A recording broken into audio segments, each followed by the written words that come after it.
أعوذ بالله من الشيطان الرجيم بسم الله الرحمن الرحيم لا حول ولا قوة إلا بالله العلي العظيم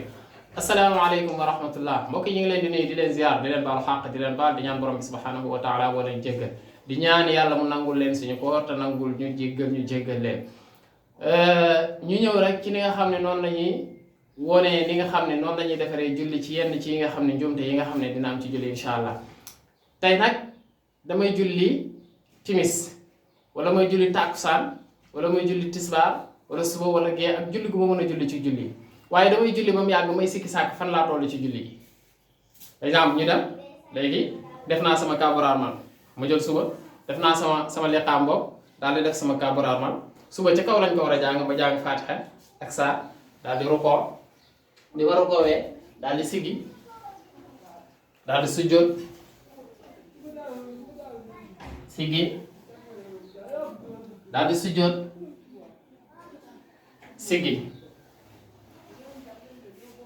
daal di commencé jàng faatiha ak saar dem ba war a xunóor rek sama xel mi nag jaxasoo nag xamatuma man sama premier raka laa nekk wala sama deuxième raka laa nekk xamatuma xam nga maa ngi deuxième nii waaye xamatuma ndax deuxième laa nekk wala maa ngi troisième fàtte naa ko xamatuma ban la parce que sama xel mi moo jaxasoo xamatuma ñaata raka laa toll maa ngi naan benn laa am wala ñaar laa am kon benn bi moom wóor na ma ñaar yee ma wóorul kon damay jàpp ne awma ñaar dama naan rek kon maa ngi ci benn léegi nan laay def damay indi beneen pour mu nekk ñaar wala boog ma jël tisbaar ndax mu gën a leer su fekkente ne damay julli tisbaar ma ñëw sama premier raka ñëw ba ci deuxième ma naan man benn raka laa nekk wala ñaar laa nekk benn laa nekk wala ñaar laa nekk léegi damay jàpp ne kon maa ngi ci benn parce que benn bi leer na ma ñaareel bee ma leeral maanaam bu fekkente ne suba gi ma njëkk a wax mooy damaa julli ba ñëw taxaw fii ma naan man julli gi est ce que ma toog man dafa mën a am naa ñaar raka parce que su dee am naa ñaar raka dama war a dem toog taay sama léegi maa ngi xalaat naan julli gi mat na wala matul man est ce que am naa ñaar est ce que aw ma ñaar ci suba gi damay jàpp ni kon benn bi moom mat na ñaareel bi moom matul léegi ma indi sama ñaareelu raka su ma indee sama ñaareelu raka daal di àggale julli gi ci rukoo daal di siggi daal di sujjóot siggi toog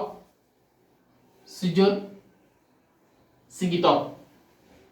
man sama bopp maa xamul julli gi fan la toll moo tax ma indiwaat raka bi pour confirmer ni julli gi léegi mat na parce que bu njëkk ba moom leer na ma deuxième bi ma leerul ndax ci la mat na wala matul léegi ma taaya daal di sëlmal léegi nag comme dama amoon problème julli gi dafa yokk wala dafa wàññi damay sujjóot nii daal di siggi toog daal di sujjóot siggi toog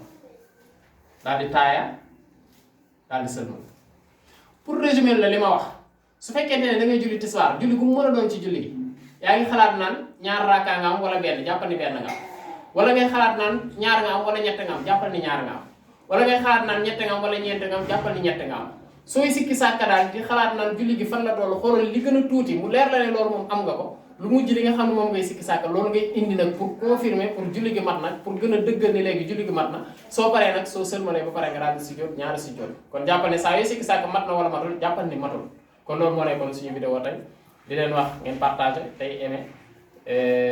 yàlla nañu yàlla boole ci min alladina yastami'una al-qawla fa yattabi'una ahsana asalaamaaleykum wa rahmatullahi wa barakatuh